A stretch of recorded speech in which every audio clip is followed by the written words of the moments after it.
E aí, pai? Aqui, ó. Soquinho pra gente saber qual foi a época que a gente gravou. Verdade. Obrigado, viu, por estar aqui no podcast. Alegria minha, eu agradeço o convite para eu participar. Muito bom, muito bom. E aqui a gente troca ideia, bate papo. Ótimo. Aí eu falei que eu quero ouvir algo novo. Eu quero que você me conte algo novo. Difícil, hein? Difícil. Uma história nova. É. 32 anos já conversando e ouvindo as histórias. Já pensou? Eu lembro que quando nós fazíamos os congressos, você trabalhava na produção. Sim. E aí você falava para os caras, né? Ó, agora ele vai falar isso, vai falar isso, agora o pessoal vai rir. Já tinha decorado já. Eu ficava, às vezes, na mesa de corte. Isso. Eu já falava, ó, pessoal agora é uma piada isso aí, ó. O pessoal vai dar risada. Já filma alguém rindo aí. Muito bom. Mas é muito bom. Eu queria começar te perguntando como é que tá sendo esse período para você, né? Eu converso com bastante gente, já falei com cantor, com banda, com pastor local, assim, né? Mas o senhor sempre viajou, né? E eu desde que eu me conheço por gente, o senhor tá viajando, né? Todos os finais de semana. Eu lembro, eu até brinco que acho que nunca fomos no aniversário juntos, né? Que era no sábado, assim, de um priminho, de um tio, né? Porque o sexta, sábado, domingo era servindo as igrejas, né? E como é que foi esse um ano aqui, né? Interessante que eu viajava tanto que eu, assim, me acostumei com aeroporto e com hotéis. Uhum. E no primeiro momento lá da pandemia, foi 1 mês, 2 meses, 3 meses. Chegou uma hora que eu brinquei com a minha esposa, com a Rose, né? Eu disse, Rose, eu acho que eu vou dormir lá no quarto de hóspede. Para fazer de conta que eu estou no hotel. Para ter a sensação. Para ter essa sensação. Realmente é desafiador. Sim. É desafiador para quem tem o hábito, não é, de Porque estar... são quantos anos? São 30 anos praticamente. 30 anos viajando. Né? 30 anos viajando. Né? Só que uma coisa interessante. Estava chegando o momento que realmente eu já estava estudando uma maneira de viajar menos e ficar mais em casa. Eu confesso que eu lembro que eu estava no aeroporto, que eu estava no hotel do aeroporto do Galeão. Uhum. Depois de uma maratona de ministrações em várias igrejas, eu cheguei no hotel aquela noite e eu viajaria no outro dia pela manhã. Eu disse, Deus, eu quero a partir de agora fazer um planejamento da minha vida para que eu viaje menos, para que eu saia menos. Por quê? Deus nos deu, por exemplo, uma casa boa, confortável, num lugar legal, e eu percebi que eu nunca desfrutei desta casa como eu deveria, né? Então esse tempo está sendo muito bom para mim nesse aspecto. Uhum. Então eu estou agora tendo aquilo que eu gostaria de ter, que é esse tempo na minha casa, acordando, passando o dia, dormindo na minha casa todos os dias, levantando com a minha esposa. Rotina, assim, bem estabelecida. Né? Essa rotina de você ir na cozinha. Eu tenho, por exemplo, alguns hábitos diários, não é? Que é praticamente eu diria que uma rotina, ritual, né? É um ritual, isso, um ritual. Eu acordo, eu vou na cozinha, eu separo os meus suplementos, eu espremo o limão na água, aí eu coloco o café. Então é todo um ritual, isso todos os dias. E isso acaba sendo muito bom. Muito. Aí depois eu saio, dou uma volta no quintal, certo? E isso para mim, nesse aspecto, está fazendo um bem enorme. Por outro lado, nós somos muito gregários, né? A gente vive no meio das pessoas. Então... E eu sou muito do toque, né? Do abraço, do pegar na mão, do estar junto. Eu gosto de conversar, eu gosto de estar com as pessoas. Isso realmente faz muita falta. Isso faz muita falta. Por mais que seja interessante as lives que a gente faz, não é? O culto online, o contato com as pessoas através das redes sociais, mas o presencial, para mim, é indispensável. Não se compara, né? É. E uma coisa que eu tô sentindo muita falta, assim, eu confesso que eu viajei muito menos, né? Então, talvez não tava tão forte em mim o viajar, né? Então, pra mim, tá sendo tranquilo não viajar. Agora, o ver a multiforme sabedoria de Deus, sabe? Porque é muito legal você ir no Nordeste, ver a igreja lá, aí você vai lá no Sul com aqueles alemãos e a igreja lá, e aí você vai na Assembleia de Deus, aí você vai na Batista, você vai na Presbiteriana, você vai na Bola de Neve e tal. Isso é lindo. É muito legal e eu creio que muito do que nos formou, né? Foi isso, né? Você vê o que está acontecendo nas regiões ou nas denominações, e isso é uma parada que eu tô sentindo falta, assim. Realmente, nós nos consideramos privilegiados, Muito. né? Porque eu ainda mais em função do tempo, né? Uhum. Por quê? Porque quando eu comecei a viajar, era de uma forma, Sim. não é? Hoje é completamente diferente. Por exemplo, hoje eu olho algumas coisas que eram inconcebíveis na época que eu comecei, né? Sobre liturgia, sobre igreja, né? Então, por exemplo, assim, o que era? Por exemplo, a liturgia hoje, vocês, as comunidades cantam, certo? Um tipo de música num ritmo que era muito diferente. Pô, eu comecei ouvindo harpa cristã e cantor cristão. Sim. Tá? E aí ele chamava de corinhos, né? Que na verdade era como que algo à parte do oficial. E aquele que estava dirigindo o culto falava o número, né? Exatamente. Vamos lá, número tal. Abra aí no cantor cristão, nos casos dos batistas, né?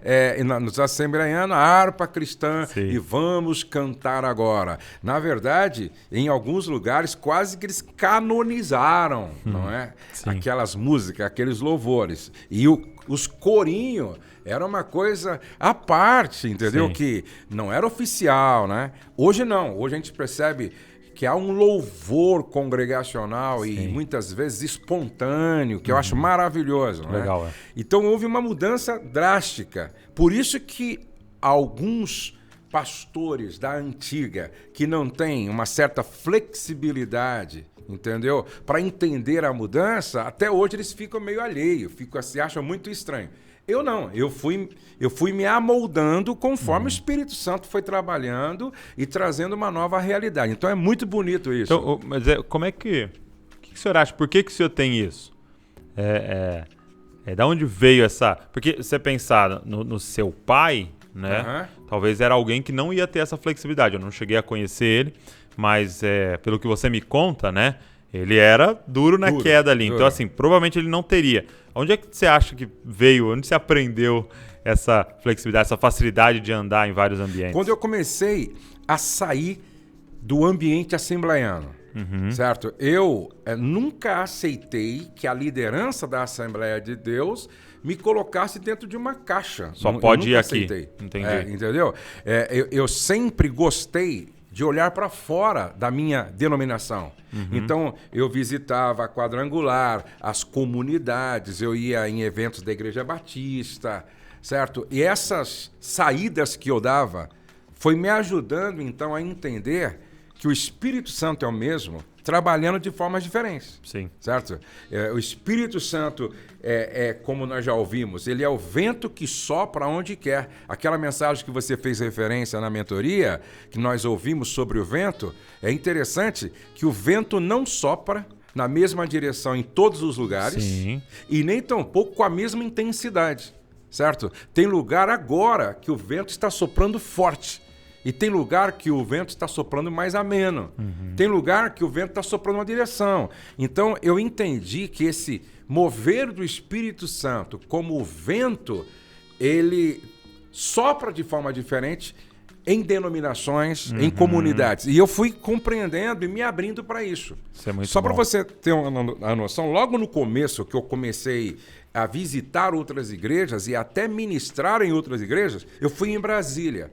E lá em Brasília, eu ouvi um grupo, não é, de jovens dançando e tocando rap. Quando eu olhei assim, né? Estranho, hein? Me estranhou. Você viu, eu estava começando a querer entender esse movimento do espírito. Aí eu olhei assim e falei, poxa, é legal, é bonito, mas é estranho para mim. Ok. Depois eu fui conversar com o pastor da igreja, né?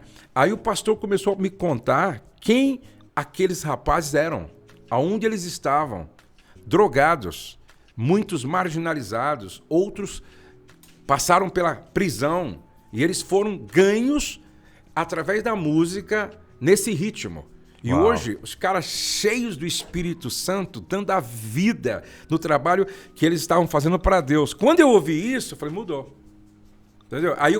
Aí eu comecei realmente a me libertar daquele ranço denominacional que não aceitava o mover do Espírito de forma diferente em outras igrejas. Então, talvez foi isso que me ajudou hoje a ter essa facilidade de transitar em qualquer movimento em que Deus está fazendo sem crise. Muito bom. E você falou uma coisa chave que é o que a gente gosta de chamar de mesa, né? Porque você está falando, eu vi a apresentação, eu vi o púlpito, eu vi o culto, aí um grupo de rap se apresentou, achei estranho, mas de repente sentei à mesa e comecei a conversar, porque para mim isso é uma chave. Às vezes eu mesmo vejo alguma coisa no YouTube, um estilo de pregação, um estilo de... e falo, nossa, que eu não gostei muito e tal. E às vezes já aconteceu de eu ter a oportunidade de encontrar essa pessoa em algum lugar e sentar à mesa. E de repente, quando você descobre o quanto esse cara, essa mulher ama Jesus, você fala, meu, não interessa se fala calminho, fala gritando, fala é difícil, fala fácil. A mesa ela é esse lugar. E por isso que é tão poderoso quando a gente viaja, né? Porque você tá lá, você participa do culto e tal, e pode achar algumas coisas estranhas, mas você vai jantar depois. Né? E aí você encontra homens e mulheres e você fala, cara... Como esse cara ama Jesus e nos inspira, né? Às vezes te constrange até com a história, por que chegou ali, por que é feito daquele jeito, né? Eu lembro que eu fui ministrar lá em Milão, na igreja da pastora Roselém. E aí eu vi a igreja, uma igreja muito relevante, e ela é a pastora. Sim. Não é? Ela é a líder. É uma outra coisa que às vezes estranha, choca. Peraí, uma igreja relevante como essa e uma pastora e todo mundo ali prestando continência, no bom sentido, para ela, né? E ela liderando de forma maravilhosa. Aí eu fui conversar com ela, a minha esposa, fomos jantar com ela. Meu, quando ela começou a contar para nós a história dela, desde a ida dela para a Itália como freira, e como foi o processo de conversão, Uau. o tempo que ela começou a ter de consagração, e as visões e revelações que Deus começou a dar para ela, coisas que envolvia até, tipo assim, um encontro com o presidente da República, com as maiores autoridades dos Estados Unidos, e toda uma parada de profética, e foi acontecendo, até chegar onde ela está. Eu disse, faz sentido. Sim. A mulher, ela não só lidera aquela igreja, nessa época, ela tinha já plantado igrejas, eu acho que em quase toda a Europa ali já eram mais de 20 igrejas. Uau. Então, quando você, é o que você falou, quando você só vê, não é ali o palco, o púlpito, Sim. não é a liderança... Ou aquilo... até o método, né? Porque, por exemplo, houve muita crítica à célula. Exatamente. Né? Já houve. Hoje não mais, a galera entendeu quão bom é a igreja nas casas e tal. Mas eu lembro uma época muita crítica à célula. Cara, mas de repente, quando você se encontrava com os pastores apaixonados por ganhar uma cidade, né? Quando a gente conheceu o pastor Eibe. Meu Deus do céu, cara. É constrangedor o quanto... Esse cara contando histórias de pessoas que aceitaram Jesus na casa deles e chorando, vizinhos, e tirar alguém da corda que está discipulando, tentando se suicidar e tirar a pessoa da corda. Você fica, meu Deus... É por isso que você falou algo e a gente deve repetir aqui. Veja só, no caso lá dos caras do rap, eu sentei com o pastor, depois a Roselém, sentamos à mesa. Sim. E olha só como isso é importante. Sabe, eu fui ministrar um dia numa igreja, e aí o pastor, na sua simplicidade, eu sei disso, chegou e falou assim, ó, esse irmão aqui vai te levar para jantar, ok. Depois desse aqui eu te levar para almoçar, ok. Aí, ó, o outro lá vai levar você para tomar um café, ok.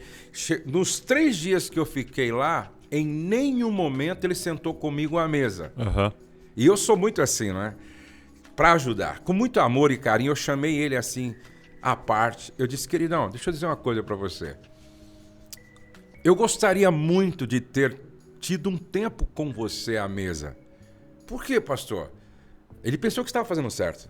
Colocar gente, né? Falei, cara, você teria muito para agregar na minha vida e eu teria muito para agregar na sua vida. Muito bom. Aí eu falei assim, ó, deixa eu dar um conselho para você. Da próxima vez, quando você trouxer alguém aqui, que você entende que pode agregar valor à sua vida, ao seu ministério, não deixe de reservar um tempo de mesa com essa pessoa. Muito bom. Entendeu? Por quê? Porque você perdeu uma oportunidade de investir na minha vida nesse sentido e eu investir na sua vida. E talvez eu teria muita coisa para te passar e você teria para me passar e aí nós íamos crescer juntos. Esse cara me abraçou, me agradeceu e falou, nunca mais eu vou deixar isso acontecer. Muito legal. Tem lugares que eu vou que confesso que não é para pregar, assim. Eu sei que eu vou pregar, tô no compromisso lá, tô na conferência, mas o meu interesse é a mesa. Exatamente. Agora no Carnaval eu fiz questão de ir lá em Curitiba para estar com o Piragini, Michel. Falei, cara, eu vou pregar, né? Quero servir da melhor forma, mas eu queria ter o tempo com ele, porque eles conseguiram fazer algo lá de unir as igrejas. E tem a unidade da igreja em Curitiba. Eles encheram um estádio com as igrejas de Curitiba sem anunciar quem iria e tal. E eles se encontrando. Eu queria sentar à mesa e falar, e aí, como é que vocês fizeram isso? Porque eu quero isso para Bragança, eu quero isso para São Paulo. Então, a mesa é maravilhosa. Agora, são 32 anos, 34 anos de ministério? Quanto tempo é? Só com família vai fazer, já fez, né? 31 anos. Ok. E de ministério, praticamente 35 anos. Qual é o segredo de um ministério longo? Porque assim, a gente olha, parece que tem homens e mulheres que são muito relevantes em estações, né? Em períodos. Mas logo a gente não ouve mais falar e pode ser que tá fazendo outras coisas e tal. Mas 35 anos de ministério, né? Eu vi agora o documentário do Billy Graham, né? E dele foi, sei lá, 60, 70 anos de ministério. O que você acha que são segredos, assim? O que são marcas que fazem alguém ter um ministério longo desse jeito? Eu gravei um story, acho que foi ontem, e eu falei de muitas, de muitas, eu diria que colunas ou muitos pilares de sustentação de um ministério bem-sucedido, né? Eu disse, primeiro, é a constância. Eu percebo que falta constância, não é? Eu gosto muito da ideia, eu gosto muito da forma de explicar o propósito, a ideia central permanente, não é? A ideia central permanente. Tem pessoas que cada vez que você encontra com ela depois de um tempo, ela mudou a ideia central permanente. Não é? A impressão que dá é permanente, assim, ó, né? Agora eu descobri um novo propósito. Você está me entendendo? Então eu acho que a constância naquilo para o qual Deus te chamou, e você tem clareza disso. Isso é importante. Ok. Tá? O foco, por exemplo, constância e foco andam de mãos dadas. São duas coisas interligadas. Vamos, como eu sempre falo, vamos pensar em Noé e a arca, entendeu? Você não vê Noé, no período de 100 anos, falando de outra coisa como sua ideia central permanente. O foco era a arca. Tá? Se naquele período que Neemias estava reconstruindo a cidade a partir dos muros, o foco era a reconstrução da cidade a partir dos seus muros. Ok. Então, se você não é consistente e focado, porque tem clareza daquilo para o qual Deus te chamou, dificilmente você vai ficar 10 anos, 20 anos, 30 anos. Voltando ao Billy Graham. Quem não assistiu o documentário lá, tá na Netflix. Né? Não, tá no Prime, na Prime, Amazon. No Amazon, isso, vale a pena assistir. Meu Deus. Você percebe que ele tinha um foco, ele tinha uma mensagem, ele tinha um propósito de forma muito clara. Nossa, é muito claro, né? Você não vê ele falando de escatologia. Não vê. Você não vê ele pregando cura. Não vê. Cura. Você nunca vai ver lá, vamos agora falar sobre cura. Não, não, não. Você não vê ele falar, vamos falar agora de paracletologia. Não. Isso. Né? Evangelismo. Ele entendeu. Deus me chamou para ser um evangelista. E aí você percebe. Nas entrevistas, as pregações, a mensagem dele é uma só. A pregação do evangelho. Sim. É fome, sede incontrolável por almas. Eu quero ver o mundo evangelizado. Sim. Certo? Em qualquer conversa. E muito bíblico, não é? Muito bíblico. Dizem que em uma mensagem dele, ele repetia mais de 100 vezes, não é? A Bíblia diz, está escrito, a Bíblia diz e tal. Agora, se ele fosse um cara... Você encontrou ele agora e está falando de evangelismo. Amanhã você encontra e está falando de escatologia, não é? Depois ele está falando de paracletologia. Depois ele está falando de alguma coisa nova que surgiu na igreja. Provavelmente ele não seria conhecido como o maior evangelista do nosso tempo, entendeu? Então eu considero que a consistência, o foco, e aí vem algo determinante, que não tem como, a integridade. Entendeu? Que é uma marca também dele, né? Exatamente. É absurda. Eu já estudei, eu já li o livro do Billy Graham, eu já assisti lá o documentário e acompanho desde quando eu estava no seminário. Ele sempre foi um cara que é pesquisado por todos em função disso. O Billy Graham se sustentou durante tanto tempo porque ele tinha uma vida íntegra, protegida pela transparência. Porque é a transparência que protege a sua integridade. Okay. Qualquer pessoa que quer ser íntegro, mas não quer ser transparente, vai vacilar, vai ter problema. Quando certo? você diz transparente, é ter pessoas para quem você presta conta.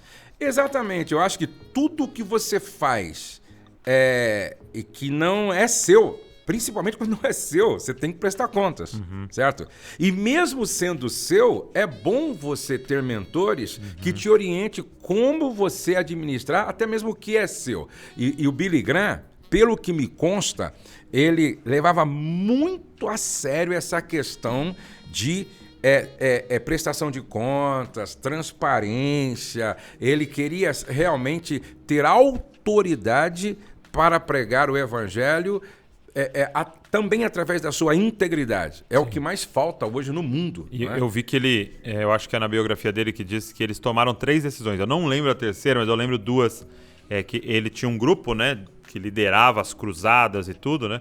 E eles tomaram 3 decisões. Mas eu lembro que 2 eram nunca ficar sozinho com uma mulher que não é sua esposa. Isso. Nunca ficar sozinho no mesmo ambiente com uma mulher que não é sua esposa. E aí a segunda era ter um salário.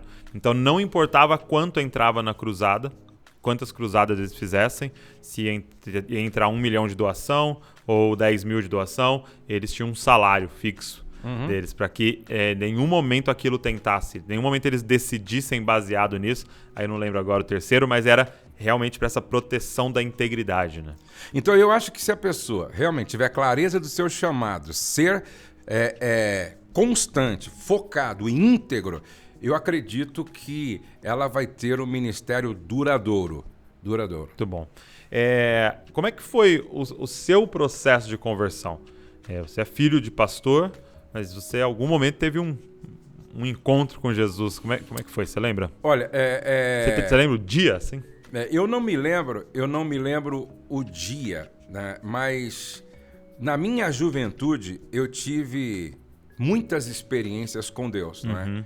E eu acredito que uma experiência que eu tive com Deus que marcou a minha vida, eu penso que ali foi a consolidação do que Deus estava fazendo em mim. Foi quando, eu já compartilhei isso com vocês, num culto onde Deus levantou um cara com uma palavra profética, e a partir da palavra profética desse homem de Deus, desencadeou um processo de avivamento. Não é? Um processo de avivamento. Ali eu vi mesmo... Aqui em Bragança mesmo? Aqui em Bragança. Aqui na Assembleia de Deus, que meu pai era pastor. Eu nunca te contei isso? Eu lembro. E começou a profetizar. Santa Ceia. Isso foi tão forte que parece que a imagem está na minha mente. É mesmo?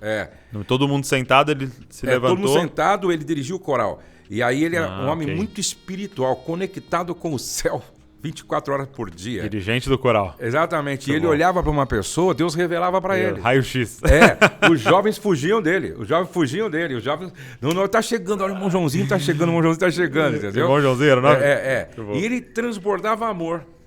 Não era aquela coisa assim... Acusadora. Não. Era assim, ele transbordava amor, né? E tinha um sorriso assim. E eu me lembro como se fosse hoje. Era um culto de Santa Ceia, domingo à noite.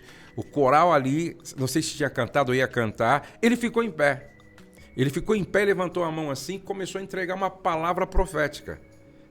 Assim, séria. Muito séria, né? E aí, quando ele entrega aquela palavra profética, todos nós fomos impactados. De repente, meu pai não sabia o que fazer, porque formou-se uma fila. Assim, uma fila de pessoas para confessar o pecado. Você está brincando. Aí as pessoas queriam confessar o pecado. Meu pai falou com os pastores e disse, olha, vamos... Mas queriam confessar para quem? Para a igreja. No microfone? No microfone. Eles queriam contar. Assim, tamanho foi o temor que tomou conta, assim, da congregação. E aí aquele choro de arrependimento, aí meu pai ia ouvindo as pessoas. O que você quer falar? Aquilo que não era necessário, ele não deixava. Aquilo que ele achava que era pertinente, pode falar. Aquilo que não era, aí meu pai com sabedoria foi administrando aquilo e o pessoal falando, errei, eu menti, eu pequei, eu namorei, dei uns amassos na minha namorada, eu tô arrependido e tal, e foi indo. E aí, de repente, começou a haver batismo com o Espírito Santo. Gente batizada com o Espírito, crianças assim, ó. Eu vi criança ser arrebatada e voltar com uma revelação que fazia muito sentido com tudo. Sim. Entendeu? E aí foi indo. E é interessante, minha mãe, até pouco tempo atrás, lembrava bem disso, as minhas irmãs ainda lembram, que começou então aí um despertamento que ninguém mais queria, por exemplo, ensaiar. Eu lembro que os jovens se reuniam para ensaiar, para cantar. Porque tinha muito essa cultura do coral, né? Terminava em 3 horas de oração. Meu Deus. Eu lembro que a gente estava assim, na rua com meus amigos ali, e aí eles diziam assim, vamos orar? Aí eu ia para casa de um deles, a gente passava 3, 4 horas orando. Eu orava com o Marcelo, que também hoje é pastor. Nós orávamos 1 hora todo dia, a gente saía da escola. Olha só, eu estudava no Casper Libero. E aí nós saímos da escola, ia para casa, 1 hora de oração. E nós ficávamos lá orando. Eu e ele. Nós orando lá, orando. Assim, durou um tempo esse avivamento. Todo culto era um mover de Deus. Todo culto. Você queria ir na igreja, queria estar na igreja, entendeu? E toda a casa tinha oração, assim. O negócio era oração. Todo mundo queria orar. E foi quando eu fui orar na casa nesse período que eu fui orar na casa desse profeta. E no caminho foi quando ele me parou e disse, seu pai vai morrer. Eu fiquei assim, meu pai vai morrer? Seu pai vai morrer. E você vai usar as ferramentas do ministério que ele vai deixar. Eu tinha 17 anos. Né? Quando ele falou assim, ninguém entendeu muito bem. Não é? Tava que nem os discípulos ouvindo Jesus. Que coragem, hein? Que coragem entregar uma profecia dessa. E aí, quando eu cheguei lá na casa dele, a mulher dele também tinha o mesmo fogo profético, né? Cheguei lá na casa dele, né? Para orar. Nosso lance lá o jogo lá era orar. Aí nós orando. De repente a mulher dele começa a falar uma língua estranha, bonita também, e diz assim: jovem, eis que eu vou te levantar nesta nação para usar como eu usei um dos homens do Novo Testamento que está na galeria dos heróis da fé. Eu falei, caramba, tem um jovem aqui que Deus vai usar pra caramba. Eu não pregava nessa época nada, né? Eu falei, tem um jovem aqui, tinha vários jovens lá, né? Aí quando terminamos de orar, tempo tremendo na presença de Deus, ele olhou pra mim assim e falou, mesmo profeta, você entendeu a mensagem, Josué? Eu falei, entendi. Tem um cara aqui Que Deus vai tomar ele, meu. E eu tô maravilhado. Aí ele disse, esse cara é você. Aí eu pensei, pô, mas eu não prego, não entendeu? Amém. Falei, amém. Então ali eu acredito. Foi um despertar. Que foi assim uma consolidação do que Deus já vinha fazendo comigo. Que Deus já vinha. Esse é um tempo que eu guardo mesmo. Eu penso que ali aflorou tudo de Deus na minha vida. Ali foi muito interessante. E quanto tempo depois seu pai morreu? Você lembra assim mais ou menos? Uns 3 anos. Uns 3 anos depois? Mais ou menos uns 3 anos, 2 anos e meio, 3 anos. Meu pai tinha 51 anos de idade e ele estava indo para uma outra cidade no evento de pastores, bateu o carro e morreu. E foi uma falha tal ou foi realmente ultrapassar? Meu pai tinha uma Brasília naquela época, né? E meu pai era prudente, não é? E ele estava indo na rodovia Dom Pedro. Ele estava indo para Campinas? Para Campinas, Bragança para Campinas. Vinha um caminhão do outro lado e atrás uma estudante de uma universidade que acho que tinha lá em Campinas, ela vinha e ela pensou que não tinha ninguém vindo daqui. E do jeito que ela vinha em alta velocidade, ela ultrapassou o caminhão. Então não deu tempo dela ver que meu pai estava vindo. E foi tão rápido que meu pai tentou tirar o carro, mas não foi possível. Então, se chocaram praticamente de frente. Foi uma batida tão forte que morreu ela, na hora. Morreu o motorista que era o vice-presidente da igreja, que meu pai era o presidente. Morreu meu pai e mais uma pessoa. Então ele não estava dirigindo? Não, ele estava dirigindo. Tá. O rapaz, o pastor vice-presidente que estava do lado, isso, tá. Que também morreu, sofreu um ferimento muito grave e morreu, e mais um diácono. Sim. Meu Deus. E como é que foi para você? Porque a gente tem relatos de pessoas morrendo, né? Tem todas, as pessoas perdem o pai e tal. Mas geralmente é uma doença, né? E aí você tem aquele, meu pai tá mal, o médico avisou que só tem mais uma semana, né? Mas como é que foi pra você, assim? Foi muito duro, porque... Como é que você recebeu a notícia? Foi assim, eu me lembro que eu estava com meu pai num evento de pastores, eu acompanhava ele foi num evento de pastores em Santo André. Eu me lembro como se fosse hoje, tipo assim, quinta-feira à tarde, não é? E aí eu me despedi dele, tchau pai, tchau, graça e paz, e me despedi do meu pai, e aí ele disse assim, até domingo, até sábado, ok pai, beleza. Aí meu pai viajou para Bragança, na sexta-feira meu pai tinha esse evento lá em Campinas e no final de semana haveria uma festa das irmãs na igreja. Sim. Era o congresso de senhoras na igreja. Eu iria para Franca, num congresso de jovens, participar lá. Né? E talvez viria no domingo para a festa das irmãs. Entendi. Quando eu estou indo lá de Santo André, na sexta-feira, quando eu estou indo para Franca, a polícia rodoviária para o meu ônibus. E entra e diz assim, Josué Gonçalves da Silva. Aí eu me apresentei, aí ele disse, desce, entre em contato com a sua casa, porque deve estar acontecendo alguma coisa séria lá. Eu fiquei meio assim, né? Aí eu fui no orelhão, naquela época eu não tinha celular, fui no orelhão, liguei pro meu irmão Marcos, o meu irmão mais velho. Olha só, meu irmão Marcos pensava que eu sabia e estava ligando para ele para informar. Sim. Então, quando eu ligo para ele e digo assim, Marcos, você está sabendo de alguma coisa que está acontecendo lá em casa? Porque eu liguei para casa, ninguém atendia. Aí ele respondeu assim, que o pai bateu o carro, quebrou o pescoço e morreu? Meu Deus. Queima ali a roupa. Foi difícil. Ali foi difícil a gente, assim, emocionalmente se controlar. Tava sozinho lá na estrada, num posto. Aí eu falei com o soldado, lá com o policial rodoviário. Olha, preciso voltar para casa. Precisava de uma carona, de repente.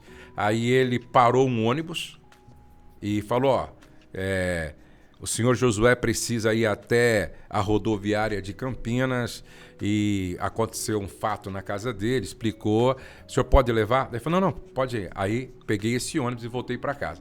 Pior, quando eu chego em casa, eu não sabia que o outro pastor havia morrido. Quando eu chego em casa, que eu entro na sala, minha mãe está chorando e a esposa do vice estava chorando. E aí eu perguntei o que houve. Aí a minha mãe disse, o pastor José Monteiro também partiu para a eternidade. E ele tinha, acho que 6 ou 7 filhos pequenos assim, ó.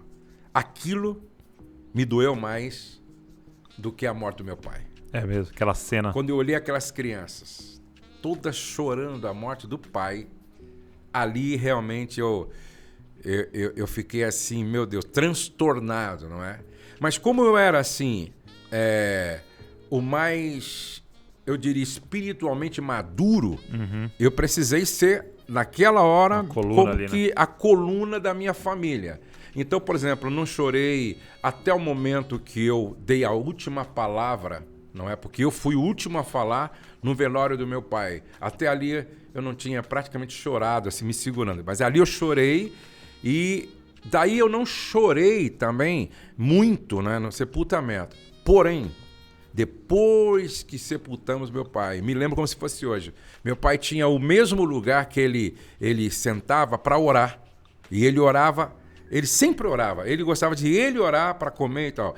Naquele dia, quando eu e meus irmãos sentamos à mesa, aquele lugar estava vazio. Sim. E não tinha mais ele para orar ali. Nós não almoçamos naquele dia. Sério? Não deu para comer naquele dia. Cada um se levantou e fomos chorar. Garganta fechou, né?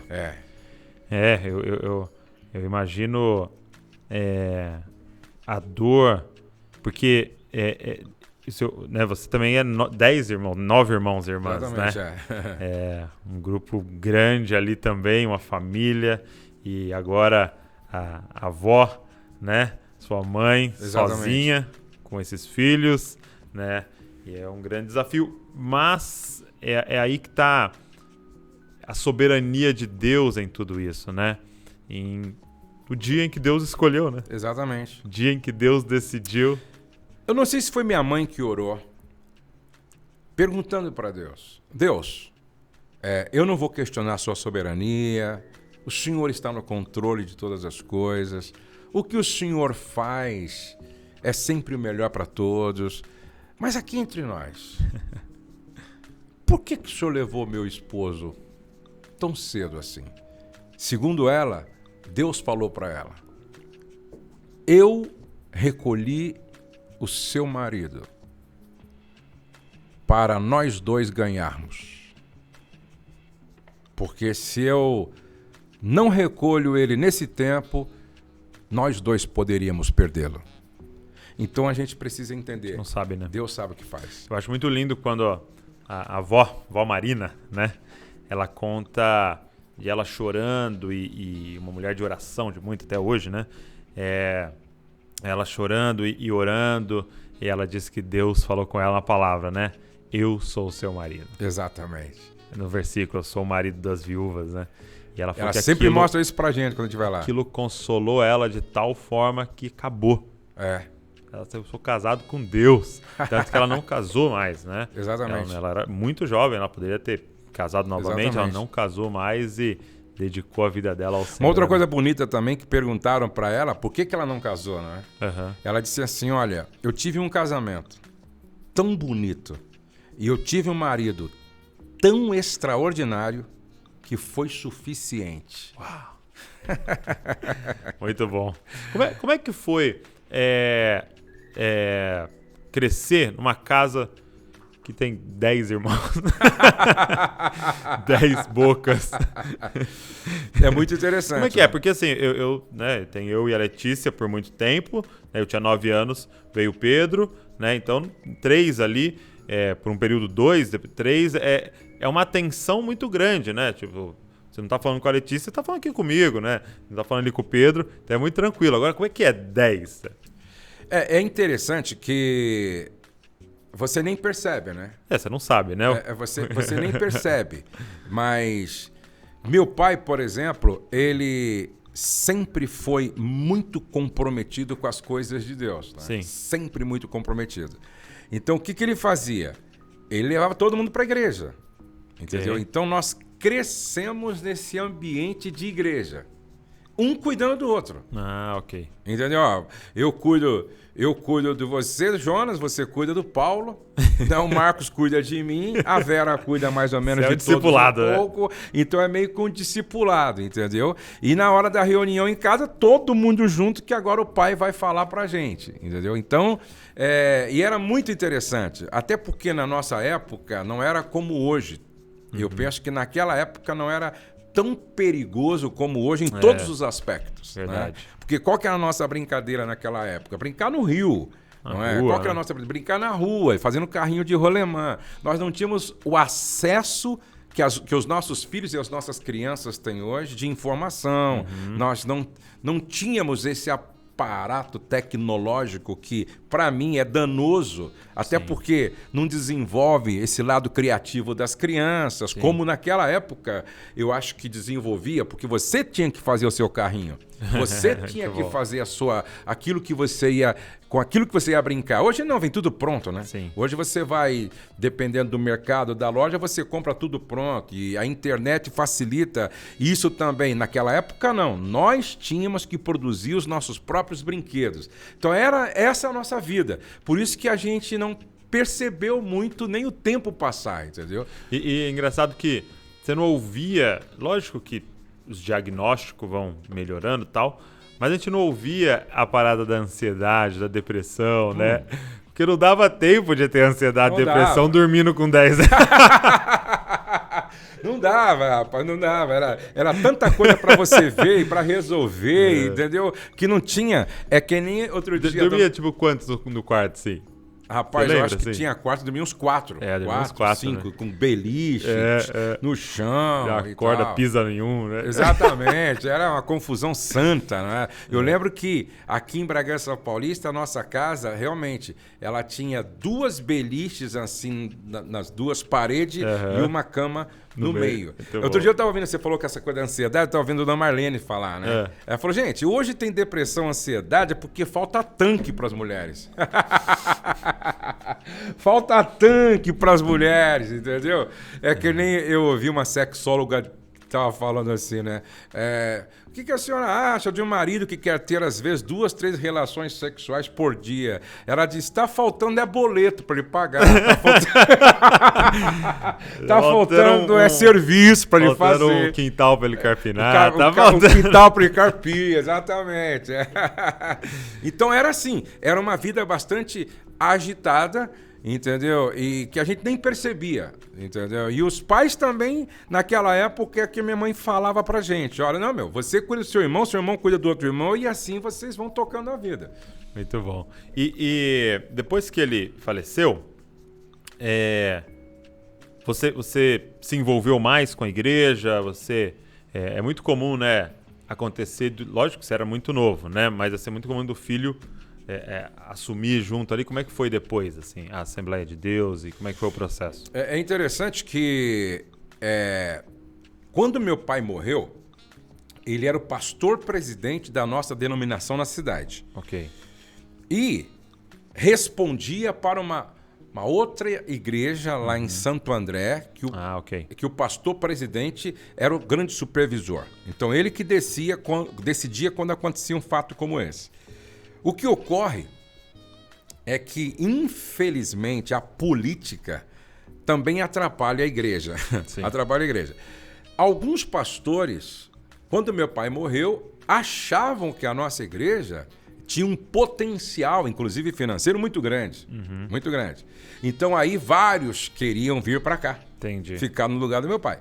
Faltou muita sabedoria e equilíbrio para lidar com esse momento. Então, o que aconteceu? Vagou, não é? Esse lugar aqui de Bragança Paulista, ficou vago essa função pastoral aqui, e vários pastores queriam vir. Aí, o pastor-presidente, sem noção, sem sensibilidade, quis fazer até uma reunião ministerial depois do sepultamento do meu pai com a minha mãe. Aí eu fui obrigado a me levantar. No dia? No dia. Você é maluco. Não, sem noção. Meu Aí Deus eu do levantei, aí eu até briguei com os caras que estavam na porta de casa. Falei, vocês não têm alma? Falei, vocês não têm alma?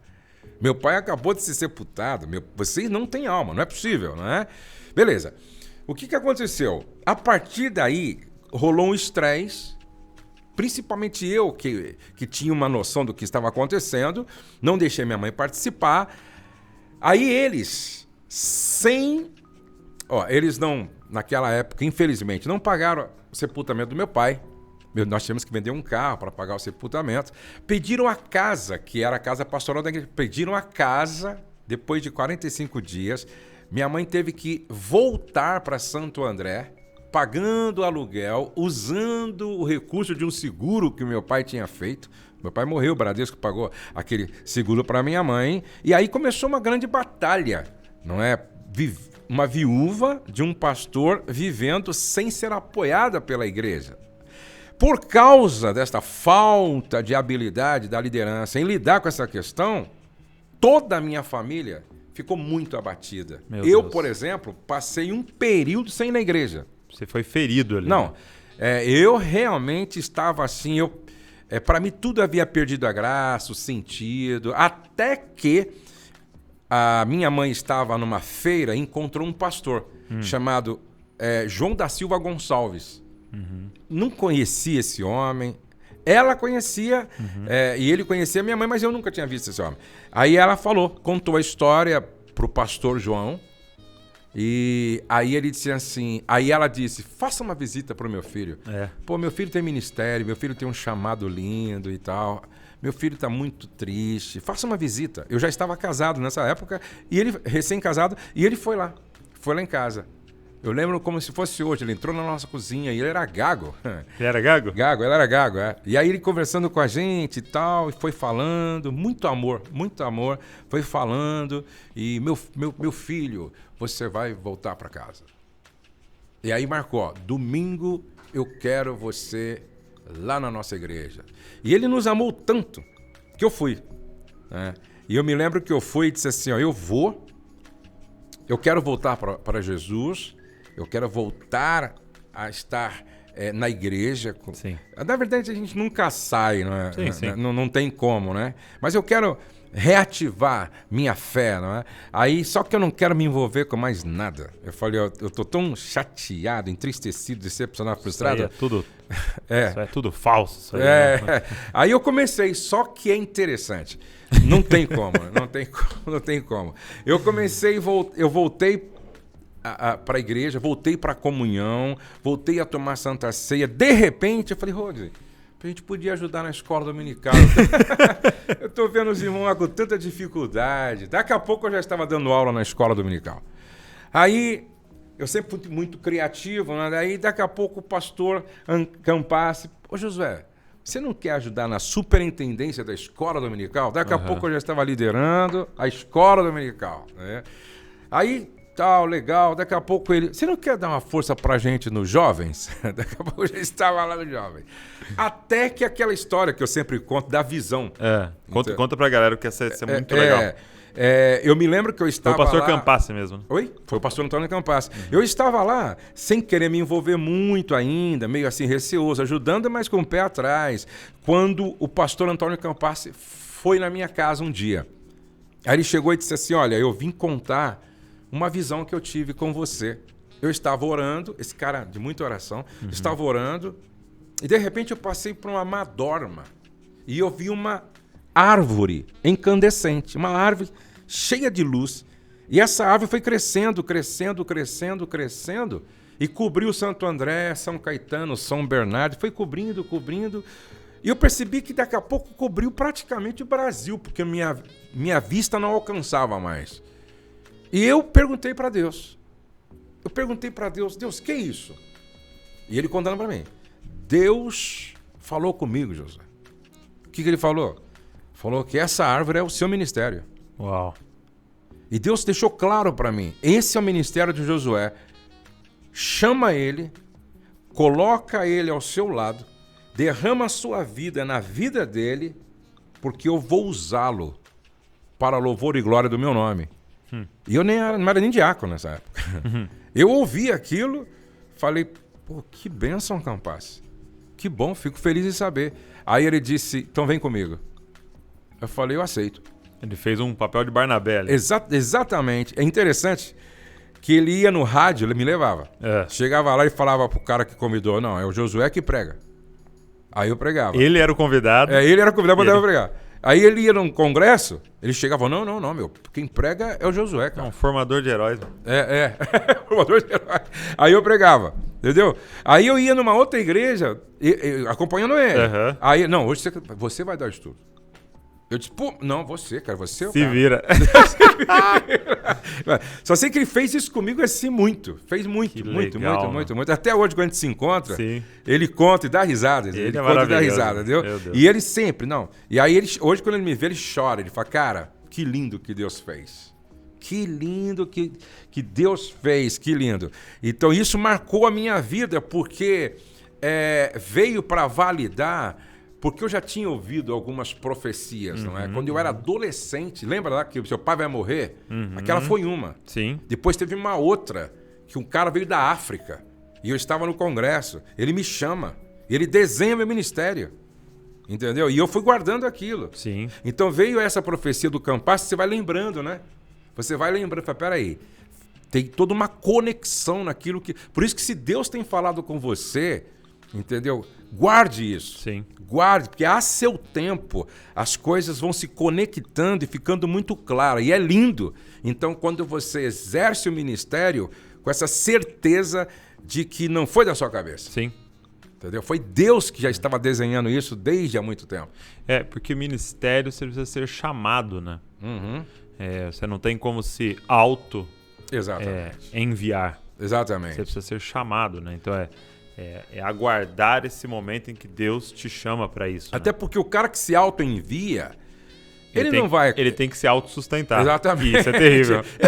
Ele não vai aguentar. Não. No meio do caminho ele abre mão, no meio do caminho ele desiste, no meio do caminho ele vai dizer, pô, isso aqui não é para mim. Sim. Agora, quando realmente ele foi chamado, ele termina como o apóstolo Paulo. E uma das coisas que é muito forte quando Paulo está chegando perto da sua decapitação é quando ele diz assim, eu sei em quem tenho crido. Entendeu? Acabou. Eu sei quem me chamou, quem me vocacionou, quem me enviou e quem me patrocinou. Então, esse cara morre dizendo, eu sei em quem tenho crido. E quando você começou com o Campasso ali e tal, você falava geralmente sobre o quê? Qual era a temática que você mais abordava, assim? Pregava do quê? Eu sempre pregava um pouco de tudo naquela época. Sim. Né? Eu sempre pregava... Era meio que vida cristã. Vida cristã, entendeu? Mas, logo, como eu falei para você, logo eu me identifiquei muito com a área do evangelismo. Ok. Não é? Por causa do seminário que eu fiz em 83, lá no seminário, os caras faziam uma lavagem cerebral em você. Como é que era o nome do seminário? IBAD. Instituto Bíblico da Assembleia de Deus. Eles faziam uma É lavagem cerebral. Pindamonhangaba. Oi? Pindamonhangaba. Por quê? Porque lá no seminário, toda sexta-feira era sexta-feira missionária. Ok. Toda sexta-feira. Então, nessa sexta-feira, tudo era voltado para missões. Tudo era voltado para missões. E era muito legal. Que era uma marca da Assembleia, né? Missões e plantação de igreja, né? Exatamente. A Assembleia revolucionou com essa questão de pequenas igrejas, né? Pode ver que é onde você vai no Brasil. Meu Deus. Tudo quanto é canto. Coca-Cola e Assembleia. É Assembleia, entendeu? E aí, o que acontece? Então, lá no seminário, eles plantaram em nós esse desejo por missões, né?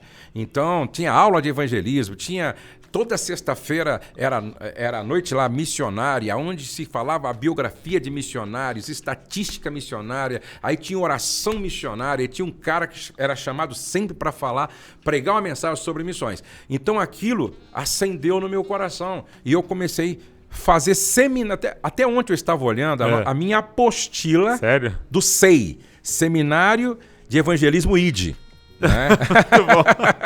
Seminário de Evangelismo ID, não é? E aí eu passava assim de segunda a sexta ensinando a igreja a evangelizar. Ok. Ensinando a igreja a evangelizar. Segunda a sexta. De segunda a sexta, não é? Era cada dia eu tinha um quadro negro e eu com giz, e eu ficava lá desenhando.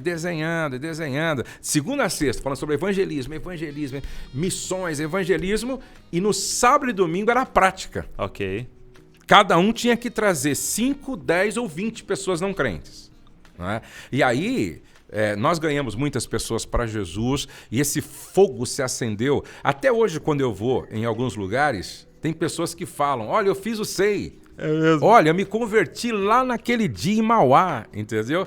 E aí eu ministrei vários seminários. Foi quando, em 1990, no final, dezembro, eu comecei a sentir um chamado para falar com família. Ok. Aí eu comecei a me preparar, falei com a Rose, comecei a me preparar. E foi algo assim, realmente uma impressão profética mesmo. Profética, assim. Por quê? Porque eu vi a necessidade e pouca gente trabalhando. Eu falei, puxa, é uma demanda tão grande e eu não vejo... Era uma coisa impressionante, assim, que pelo menos mais no contexto pentecostal, não tinha, né? Não tinha. Não existia ministério de família, ministério de casais. Não né? tinha. Nada na igreja, Em muitas igrejas no Brasil, eu implantei o Ministério de Casais. Em muitas igrejas. Eu implantei. A Igreja Assembleia de Deus do Belenzinho, eu ministrei no primeiro encontro de casais. Que legal. Eu fui o grande incentivador, entendeu? E aí o que acontece? Dia 15 de janeiro de 1990, uma segunda-feira, porque eu começava sempre na segunda mesmo. Era segunda, terça, quarta, quinta, sexta, sábado, domingo. Era a semana inteira, cara, a semana inteira. Meu Deus. Foi ali que eu dei o primeiro seminário, não é? Como era o nome? Família. CEFAC. Você faz. Seminário Família Cristã. E eu lembro, assim, algumas coisas de criança, de apostila. Exatamente. Eu lembro que nossa casa... Meu Deus.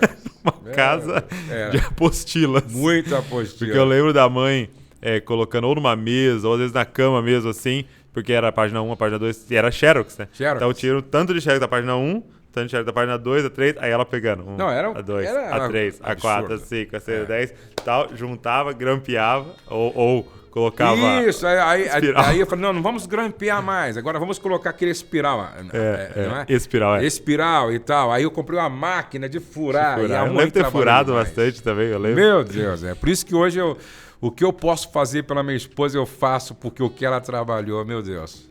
E aquela época outra coisa que eu lembro também, assim, muito, era da fita cassete. Fita Era, cassete. meu Deus do céu, em casa era... Porque sempre tinha uma edícula atrás, algum lugar atrás, pra pôr o estoque lá, né? Isso. E fita cassete é aquela maquininha de Que produzia reproduzir. 3 Colocava a matriz e 3, né? e 3. Era 1 minuto, 30 minutos. Não, eu acho que era 30 segundos, 1 minuto. Era um muito minuto, rápido, muito rápido. É. Aí eu lembro, colocava a matriz, as 3, ligava. Porque a gente terminava de pregar, É. 20 minutos depois, já tinha um monte de fita gravada. Uau. Era fantástico. E como é que você fazia a capa? As capas... As capas, rapaz, tem tudo quanto é tipo de capa que eu fiz lá. Às vezes eu comprava aquele decalque, fala, que é as letras. Ok. As outras vezes eu mesmo desenhava na caneta, assim, depois tirava cópia. Aí cortava. Aí teve uma... Rapaz, eu tirei uma foto preto e branco com um bigode desse tamanho. Parecia mais Procura Vive ou Morto no jornal, cara. Agora, é interessante como... outro dia um cara falou, Josué, você já era antenado naquela época. O Mensageiro da Paz era o jornal mais vendido na Assembleia de Deus. Ok. Até hoje, né? É muito vendido. Então o jornal era o mais vendido na Assembleia de Deus. E eles não faziam muita propaganda assim de uma pessoa. Eu consegui falar com alguém lá do Mensageiro da Paz e eles me permitiram, então, fazer a propaganda das minhas fitinhas cassete. Já na época, quando eu comecei a trabalhar com família, eu fiz, então, 10 fitas cassete. Perfil do marido ideal, perfil da esposa ideal, sobre sexo e tal. Aí eu fiz... E aí eu tinha uma propagandazinha que eu pagava para sair todo mês no Mensageiro da Paz. Aí era via reembolso postal. Não é como hoje, entendeu? Então peraí. Aí você enviava essas fitas cassete? Exatamente. Ali então era o seu site ali. Isso, era o meu site. Aí eu enviava... Então, mas como é que a pessoa fazia o pedido? Tinha caixa postal. Então ela te mandava uma carta... Aí elas mandavam uma carta para mim. Com dinheiro? Não. Ela mandava a carta com o pedido. Certo? Aí eu mandava para elas fita, elas pagavam no correio e o correio pagava para mim. Uau! Entendeu? Então, para retirar a fita, ela tinha que pagar pro correio. Tinha que pagar o correio. E aí o correio mandava um documento que eu ia lá e recebia. Que tinha lá uma quantia sua lá. E aí eu não tinha caixinha, nada. A mãe ia no supermercado e pegava aquele monte Sério? de caixa do supermercado. Aquelas aí que sobraram. ela fazia as caixinhas e tal. Meu Deus. E a gente mandava. E era uma festa. Muitos pedidos. Muitos. Vinha lá do Acre, Amazonas, Manaus. Muitos pedidos. Você imagina? Era... Tipo, 2 meses depois a pessoa recebia. Porque ela mandou até chegar para você o pedido. Até, exatamente. Né? É. E aí o Mensageiro da Paz era o nosso Instagram. Era o Mensageiro da Paz. Então o que eu fazia? Eu precisava que o meu trabalho ficasse conhecido no Brasil. Uhum. Então, o que eu fazia? Eu fotografava os eventos. Ok. A Rose era a secretária. Ela escrevia a reportagem. Aconteceu. E a gente mandava. No outro mês estava lá. Uhum. Entendeu? Como é que é? Cefac? O Cefac estava lá, entendeu? Tá. Mais um seminário Família Cristã. Daqui a pouco todo mundo estava sabendo do nosso evento. Não, muito legal. E qual foi o primeiro livro? Alerta aos Guerreiros. É um livrinho que eu tenho até hoje lá em casa. Estou guardando para fazer um painel. Alerta aos Guerreiros eu escrevi quando a gráfica ainda eles montavam a impressão com letrinha por letrinha. Da página? Na página. É muito trabalho. Os caras montavam essas letrinhas assim para depois imprimir. Não tinha diagramação, né? Exatamente. Foi Alerta aos Guerreiros. Depois, acho que o primeiro livro mesmo que eu lancei foi Aprenda a Pregar. Foi o Aprenda a Pregar, né? Foi o Aprenda a Pregar, Eu lembro muito do Jovens... Como é que era o nome? Jovens... E agora, hein? Eu peguei esse dia lá, a apostila também. Jovens. Era sobre jovem, Dos jovens, aí depois... Família, era jovem, família, evangelismo, tinha o do evangelismo, né? Entendi. Depois tinha as apostilas da língua, dons espirituais, 3 tipos de homem na igreja. 3 tipos tinha de escatologia. Como é que é os 3 tipos de homem na igreja? Carnal, espiritual e o natural. É muito bom, né? É muito bom. E assim, eu acho muito incrível o tempo que nós estamos vivendo por causa do registro, né? Exatamente. Porque você pode ter, e com certeza perdeu várias dessas coisas, várias fitas cassete você não tem mais e tal. Mas hoje tudo está sendo postado, a não ser que o site lá queira deletar, mas provavelmente não aconteça. Você tem um acervo, né? Ali, por exemplo, eu tenho ali no YouTube, já vai para 10 anos. Tá ali, né? Exatamente. Algo que foi feito 10 anos atrás, tá ali guardado e daqui a 50 anos provavelmente a gente vai poder acessar. Por isso que eu digo para todo mundo, né, meu? Eu até falei para você outro dia, tem que registrar tudo. Por exemplo, tudo que começa tem que registrar, porque nós não tínhamos por exemplo, naquela época nós não tínhamos o que nós temos hoje, não é? São as câmaras de fotografia digitais, não é? Aqui no celular. Sim. Então você pode registrar, gravar, tudo fácil. Naquela época não. Entendeu? Por exemplo, eu fico vendo hoje, a gente grava com a maior facilidade. Sim. Eu mesmo gravo meus vídeos aqui, eu edito e tal. Naquela época eu lembro que a gente tinha que chamar alguém, filmar, mandar para uma... Rapaz, quando eu gravei o meu primeiro disco vinil, eu fui ver os caras, como é que eles faziam a edição. Meu, impressionante. Era uma fita assim, que o cara colocava num lugar assim para rodar, né, com um fone, e ele ia cortando. A fita física. A fita cortando. A edição era cortando a fita. Então ia cortando e colando, e cortando, e colando, e cortando, e colando, e depois ficava perfeito. Entendi. Eu falei, meu Deus, hoje... Olha a facilidade que nós temos hoje, entendeu? Por isso que quem hoje não usa a tecnologia para fazer registros que amanhã vão ser muito importantes, é muito negligente. Sim. Por isso que eu insisto nas mentorias, escreva, registre, fotografa, porque amanhã vai ser muito... Eu já te mostrei, eu tenho lá em casa 20 ou 30 agendas. Sim. Com anotações que são preciosíssimas. Sim. Entendeu? O dia que você nasceu, o dia que a Letícia nasceu, o dia que o Pedro chegou em casa, tá tudo lá registrado, o horário, como, aonde e tal. Isso é lindo. Isso é muito legal. E eu lembro de ver uma fita de vídeo, né? De uma pregação, alguma coisa, que a abertura era você filmando um papel, ou alguém filmando um papel com o tema, né? Eu mesmo. Tinha o tema lá, tipo, sei lá, aprenda a pregar, filmando assim o tema, aí cortava pra você. A gente Era dava um abertura, jeito. Cara. dava um a jeito. gente dava um jeito. Então, as pessoas pensam que nós chegamos aonde nós chegamos em uma semana, um mês. É uma história, não é? Sim. É uma história. E é legal, assim, de uma história de evolução, né? De tipo, ó, fiz assim. Agora o próximo, já mandei ali, o cara editou. Exatamente. Aí no próximo, comprou uma luz. Aí no próximo... Aqui o podcast mesmo. A gente começou com uma câmera e um microfone aqui, ó, no celular que comprei, no meio, e gravamos. Fizemos. Ótimo. Entendeu? Aí comprei um microfone desse. Fomos aqui no meio, um microfone. Aí colocamos uma luz. Aí falamos, não, tá dando reflexo lá. Compramos outra luz. Aí vamos fazer com 2 câmeras. Exatamente. Vamos fazer com 3. Vamos comprar esse bracinho aqui.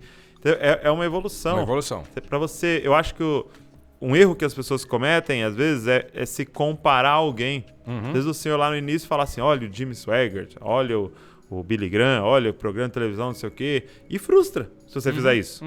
Agora, você tem que pegar e comparar o Josué do mês passado. Exatamente. Josué do ano passado. O ano passado eu não tinha microfone, esse ano eu tenho. Exatamente. Agora eu não tinha uma câmera, agora eu tenho. E aí você vai evoluindo. Eu lembro dos primeiros vídeos que eu fiz foi com a GoPro, né? Colocava lá a GoPro e gravava, eu não tinha luz, aí eu gravava na luz da janela, né? Sempre de dia, ficava a GoPro na janela, porque a luz entrava, ficava perfeito. Então, você vai... eu acho o seguinte, eu acho que o grande segredo é você estar numa evolução constante, num crescimento constante, num avanço constante. Eu acho que as pessoas servem, os grandes ministérios servem para te inspirar. Então, se eu não tenho o que um ministério lá americano tem, eu tenho que fazer o melhor com aquilo que eu tenho. Eu gosto daquela ideia do Mário Sérgio Cortella. Ele diz: excelência é você fazer o melhor com o melhor que você tem, para quando você tiver melhor, fazer melhor ainda. Uau. Entendeu? Então, o que você tem? Você tem um celular e um microfone, faça o melhor. Então, agora trabalhe o enquadramento, trabalhe, de repente, a luz do dia. Sim. Entendeu? Faça o melhor com o que você tem, não é? Porque não adianta você ter o melhor e não fazer o melhor. Que é mediocridade, né? Exatamente. Então, o que você tem? E outra coisa, fica aqui uma dica para todo mundo. O feito é melhor do que o não feito. Ou seja, você fez mais ou menos, é melhor do que você não tivesse feito. Sim. Porque tem muitas pessoas... isso aconteceu com a Letícia, aconteceu com o Felipe, talvez tenha acontecido com você, com a Valéria. Ah, não, eu não gostei, não vou postar, não gostei, eu não gostei. E aí você nunca faz. Tem pessoas que até hoje não fez porque não gostou. Sim. Você tá entendendo?